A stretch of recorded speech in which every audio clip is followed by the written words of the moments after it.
Hello, this is Adam Kidder. This is the story about Marty. It was a scorching hot summer afternoon. This was my sophomore year, summer going to my junior year.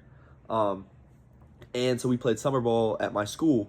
And so I grew up in Memphis, Tennessee, and I lived there for 15 years, and it's a whole thing. But where I lived in Memphis, there was a lot of stray dogs. Not where I lived, but where my school was, and where that's basically where I was all the time at my school.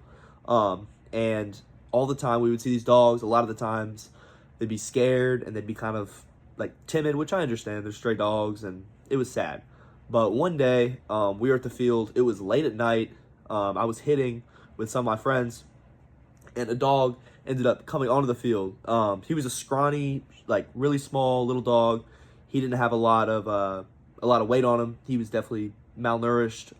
He was a really cute dog, but he had spots all over him. He was black and white, and he had a cut on his nose, and it looked like, it's hard to explain, but it looked bad, and it was a sad thing to see. And I love dogs, so it was always kind of hard for me seeing stuff like that. But Marty was, well, that's just what we ended up naming him that night, Marty. We liked the dog, so we just started calling him Marty. We started seeing him around. He came around a lot, and our coach, who's also kind of a sucker for dogs, his name is Mark, Coach Mark. He really liked Marty, and he ended up taking him to the vet, seeing if he was anyone's dog, seeing if he had a chip in him, anything like that, and he didn't. So he ended up taking him home with him. Coach Mark did, and he ended up living with the dogs for a while. With the dog, Marty ended up living with Mark for a while, and it was great. Mark loved him. Marty loved him. Mark, who was a single guy, his son had already graduated high school. He played at Alabama for a year, and then he ended up moving somewhere. But Marty, Mark would bring him around the field a lot, because Mark was also like us. He was there all the time. And he was a really barky, loud dog when he got comfortable. At first, he was pretty quiet and he was cool, but he started getting really loud, and it started getting pretty bad. So he ended up getting him trained. He's actually, what's it called? He's a Labrador. He was a Labrador mix with something else. I don't remember. But he was a really cute dog, and he was a mutt. That's what Mark called him. We ended up going from there. Mark had him for a while.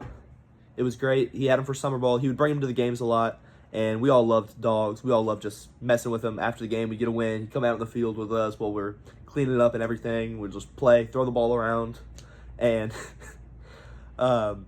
somebody joked around about it. I think it was Josh. He ended up saying he should become our bat dog, and that's really hard for dogs to do. But it's usually retrievers that are the ones that get that get the bats. They do it all the time in the minor leagues, but you have to really train a dog, and Mark did not want to pay that much money to train him, so it was kind of a difficult situation. But Marty ended up becoming our, like, quote-unquote unofficial bat boy for the rest of the summer, and then Mark decided that he was going to take it into his hands to train him and teach him how to do it. And mind you, it's extremely hard to train a dog, and Marty was not young. Not old, but he was probably 4 or 5. He wasn't a young dog, but he was a really good dog. And he ended up training him. It took the entire fall, so in high school, in the fall, I wrestled and I did mixed martial arts in the fall. So I was never really playing baseball, and I didn't see him. I didn't really see Mark or Marty at all. And then when I come to spring practice, Marty is out there with Mark on the first practice that we had outside. Marty and Mark are there. He has a bat, puts it at home plate, and points at it, goes and gets it, brings it back, gives him a treat. He does that for maybe 2 weeks straight. Maybe 2 weeks straight of him doing that every single practice. And we would end up doing scrimmages, we called inter squads, like against each other. And one time, Marty ran out. So the guy he swung, and he just dropped the bat on accident. It doesn't happen a lot in baseball, but it can happen. And you see Marty just sprint across the field and go grab the bat and bring it back, and that was just the funniest thing ever. But Marty ended up being our official, not unofficial anymore, bat boy for my junior season, my whole spring season, and my senior year. And I unfortunately don't live in Memphis anymore. I probably won't ever go back there. My parents moved across the country. But if I ever do, I already know I'm going to give my boy Marty a call. So, thank you. That's it.